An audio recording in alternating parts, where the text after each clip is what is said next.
In Secret of the Mimic, Moon.exe, which symbolically tells the story of the Mimic, is almost entirely green. This carries over to when we meet F10N4, and the sun from Moon.exe appears, still as green as before. In the secret ending, after we successfully reset M2 with the data diver, we see his eyes flash green for a split second. I think the green eyes, at least in this instance, are meant to indicate the Mimic program in a sort of default state, with no training data to link it to any specific personality. It makes sense that it might revert back to such a state for a moment before rebooting into David mode. Once the Mimic begins transforming into David, its eyes turn blue. Together, these details paint an interesting picture. The Mimic's two eye colors in this sequence match the colors of the white tiger and David himself's two differently colored eyes. Perhaps the white tiger and David's green right eyes represent the Mimic program, while their blue left eyes represent David.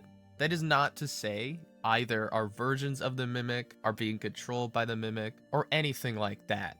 I think it's purely symbolic. We see something similar with Glitchtrap.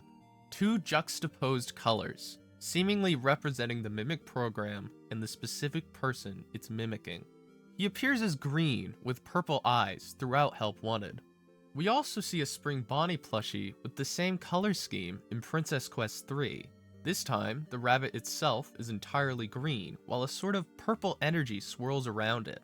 That's not the only purple and green imagery we see in Princess Quest 3.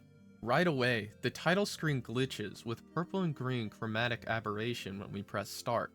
At the very end of the game, we're faced with this massive gate. This is the final obstacle in the way of the player freeing Vanessa from the influence of the Glitchtrap virus and earning the Princess Quest ending. The gate is surrounded by pulsing, organic purple growths, and it has a glitching green lock. In the case of Glitchtrap, the green would still represent the Mimic, like in the White Tiger and David, while the purple would represent William Afton. Whether it's merely impersonating him, imbued with his agony, actually possessed by him, or what have you. I hope I don't have to explain why William Afton would be represented by the color purple.